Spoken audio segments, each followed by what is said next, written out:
Welcome, Dr. James Beckett, Sports Card Insights, another outtakes episode from my recent Hobby Hotline appearance, along with Graig Miller, Midlife Cards, Adam from Splendid Sports, and Mike of Junk Wax Hero. Always a pleasure being on Hobby Hotline. I'm on there once a month. This outtake episode is no substitute for the whole episode. Encourage you to listen every Saturday morning. I'm not capturing the essence of the show. I'm capturing 15 minutes of my essence, things I said that I think, hey, I wish I said that in an episode. Thanks, guys, for good questions, as well as from the sterling panel of commenters as we've moved to For Collectors. And thank you, sponsors, Topps, Panini, Upper Deck, Heritage Auctions, Huggins & Scott Auctions, Mike's Stadium Sports Cards, Burbank Sports Cards, ComC.com, and Beckett Media, Beckett Grading, Beckett Authentication. So here it is. There's a new batch of people coming in, and that Griffey card was the one they remember as a kid. And it's now selling at that price because there's a lot of new people that wanted it. For us that have been looking at that card for a long time and see where the price is, I don't think we would buy it at $4,000 when we just could have gotten it 3 months ago at $2,000 or $2,500. But if someone's coming in cold and saying, what's the price of an 89 Griffey PSA 10? $4,000. Okay, let's do it. I think that might be some of that. Adam, one quick clarification. A lot of the new people coming in are not classic collectors. They're more along the lines of investors. They're late to the party. They're jumping in. They don't have the education. And they're saying, hey, this is what's hot. Things are going up. I'm going to buy that. But my point is, I don't want those people to leave. Those people need to see the nuance of the hobby. And instead of a bright, huge bull market, everything's going up, think of it as a dimmer switch. When things get too bright, you need to turn it down a little bit. And the turning down happens naturally in the laws of supply and demand and economics. When more come out, the price goes down because people say, wow, that's too expensive. That's like a safety valve or relief valve that brings it back to the equilibrium of this really ought to be a hobby for collectors, by collectors. And I don't want it to get hijacked by huge money people that bid up the great cards of the hobby. It's not only iconic players and iconic cards, it's iconic sets. Crackerjack cards, 1952 tops, things like that are skyrocketing in value too. Because they're being increasingly talked about. And I'm not going to blame content creators, but if something's being talked about and you come into the hobby and say, hey, that must be where the action is. It is where the action was, but nobody's talking about where the action will be.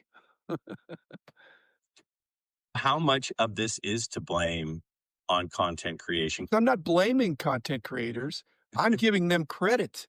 When they're bringing honest passion, as long as it's honest and it's passionate, that can go viral. What I don't like is if they're being too self-serving, but when it's honest passion, but people still need to do their own due diligence.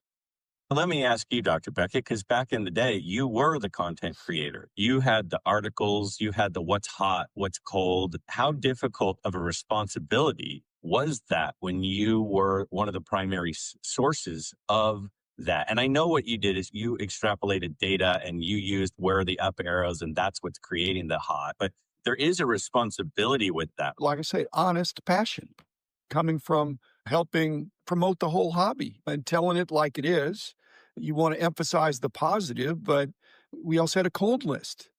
The hot list and the cold list, those were editorial. The price guide was analytical, was data-driven. There was much more editorial selection and discussion rather than analysis of the hot list.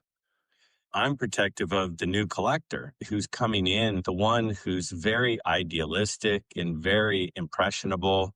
When some people are being indiscriminate with what they're pumping and don't have good intentions, how do we protect the people who are new to the hobby from these new platforms where it's very easy for anybody to pump something?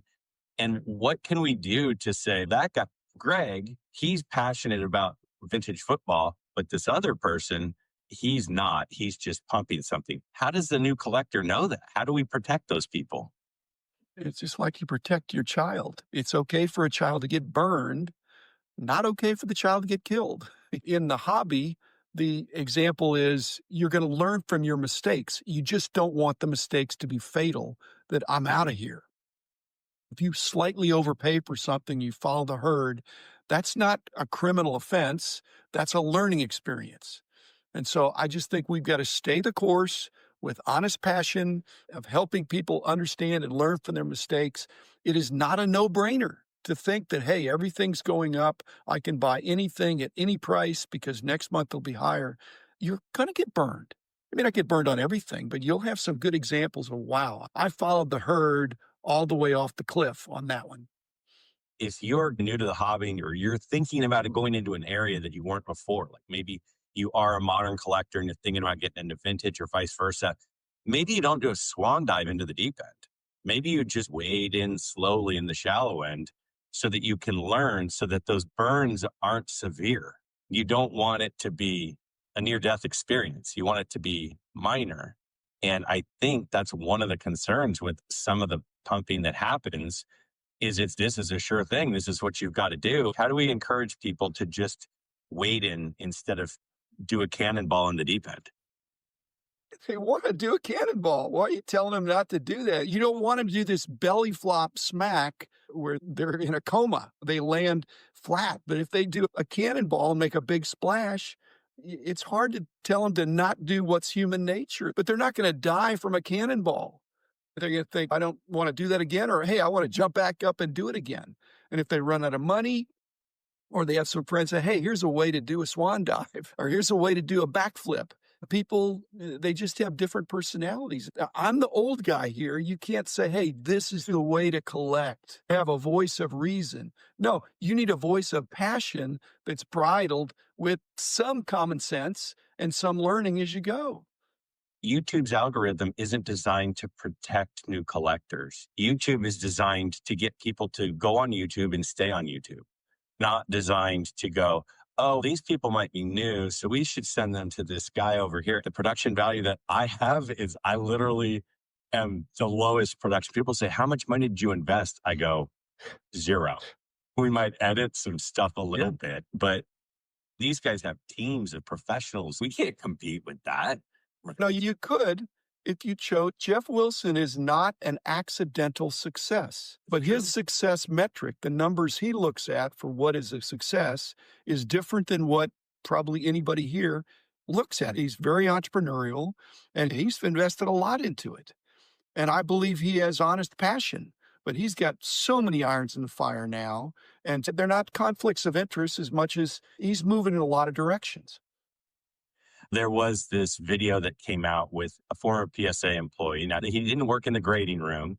Dr. Beckett, your thoughts on the conflict of interest with people that work at PSA being able to grade with PSA? Does that matter? I tried to establish that BGS was like a double-blind system where you didn't know whose cards you were grading. You weren't picking out the cards. They were assigned, and you didn't know whose cards they were, and the person submitting didn't know who the grader was. So it was double-blind. I'm certainly not going to throw PSA under the bus. I think they're doing a lot of things right, but you want to avoid the appearance of conflict of interest.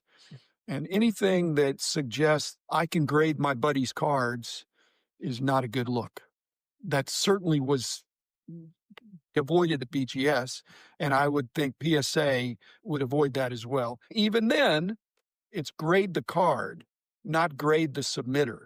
I always had a pet peeve that if certain bulk submitters were perceived as getting more preferred grades, that's damaging to the brand. The card needs to be judged on its own merits, and that's regardless of who submitted it and who graded it. And that's why we frequently have a second grader to come in and make sure there was a congruence. I've always been curious from the grading perspective about when new technologies are introduced to the grading process. Maybe PSA is using some sort of software to determine the exact centering standards or what the centering of a card is, or they're using new technologies. I saw SGC has something where they scan a card and it sees wrinkles that maybe you otherwise wouldn't have seen. When introducing new technologies, how do you keep that from becoming a tougher grading system? How does it stay consistent from the beginning Or is it just assumed that over time, because of the assistive technologies, grading is going to become a little bit more strict? I don't know if I'd use the word strict as much as accurate. If you have new technology, it's going to help you find flaws. Those flaws are already there, but if you can see them with a certain kind of light or a certain kind of magnification, or the edges, looking at a side view, surface that you're seeing smudges or print dots, and this is the backlash with eye appeal. If you can only see the flaw with the newest of the new microscopes, then is it really a flaw that should downgrade the card? BGS, in its defense, is breaking it down into 4 subgrades. So the standard has to be the standard. To more dispassionately look at the centering is also tricky because not all cards have borders, not all cards. So with new technology, you can see more flaws, but there has to be some consistency with the fact that this is still a card. Guys, all PSA 10s are not equal. All PSA 9s, all BGS 9s, even with all the same subgrades. This is a good development. It's defeating the notion, just like when the PMG greens in low grades go for spectacular prices, that the grade is one indicator of the value of the card, and it may not be the most important indicator. So I appeal, and buying the card, not the grade, to take the grade as this is an 8. You should look at the serial number. You should look at who's the grader. You should look at what is the defect that made it an 8. Is that something that's important to you? All that is good news. If it's so basic that an 8 is an 8, a 9 is a 9, that's not as dynamic. There's not as much opportunity for the hobby being about passion. And my PSA 10 is better than your PSA 10, or my BGS 9.5 is equal or better than your PSA 10. This is all part of the hot stove league. That is the reason there's so many channels. If it was too deterministic, that would be boring. I absolutely love that point. It creates an infinite number of factors when looking at a card and whether it meets your eyes. It's a really interesting point, but that it means the number is not as valuable as they want to think that it is. You're right. An 8 is not an 8 is not an 8, or an 8 is an 8. It's not that's not the case. There's an infinite number of factors, which means an 8 to you might be different than an 8 to me. And it does make it more interesting. An 8 that isn't centered is not a good card to me. I would not buy an 8 that's off center. And 8s can be fairly off center based on their guidelines, whereas I would rather have a 4 that's beautifully centered than an 8 that isn't, because centering to me is the most important criteria. That makes you a collector, not an investor, because investors don't think that way. They're going to take the 8 because it's an 8, not the 4 that's better looking. Will they ever think that way, though, you think? Probably not if they're investors, if they stay investors. Right. But I want the investors to move into the passion side of the hobby that's not just about the dollars. And that's looking at the card. Not all of them are going to do it. Some of them will, some of them won't. Interesting point. So the people who care the most about the grade is the investor, and the person who cares the least about the grade is the collector. That's so true. It's so obvious. This is my copy of the first Beckett ever. How did you decide what 2 cards to put on the cover? The 65 Clemente and the Dale Murphy rookie, autographed rookie, it looks like, too. They were sitting on my desk. In those days, it was pretty much me, myself, and I wanted to show a vintage card, which Clemente was my favorite player. I didn't put his rookie because it's horizontal rather than vertical. And then Murphy was just homage to the fact that I was going to be covering new cards. That wasn't a brand new card, but it was newer, not considered as old. And I just wanted to show that. Clemente was very sentimental. A lot of people like Murphy. He's not my favorite player. I actually think he has a Hall of Fame case. And this is a disclosure, back in the day, and I never really priced him, so there was not a conflict there, but I collected Hall of Fame or other good player autographed rookie cards. I collected a lot of autograph cards, so that's my card. And I have some Clemente autographs, but keep those at the bank. So on my desk, I took them down to the graphic design place and said, make me a cover. Does anybody think Dak Prescott was or is the best quarterback in the NFL? And the answer is no, except maybe he does. And Jerry maybe thought it for a little while, perhaps. But basically, what happened is when his contract came up for renewal, he had the ability to extract whatever the highest pay of a quarterback was with the guarantees and all that stuff. So there's the timing of it. And so then the next quarterback, just like with Card Ladder and all these others, going to say, okay, that's what Dak got. Now I want to get in line. I always wanted to buy what was not for sale. You don't want to buy what is for sale, but strategically, the Goldens of the world, the Heritages, the large auctions have figured out that the sequence, the release of these successive new high scores, it's the video game mentality. It just ties in with the new high score. Before the last few years here, people held on to their best stuff, and now they're saying, wow, I can be the new high score. Otherwise, the dual logo man would have never come out. But it came out at just the right time with just the right level of promotion. And now that's the new high score.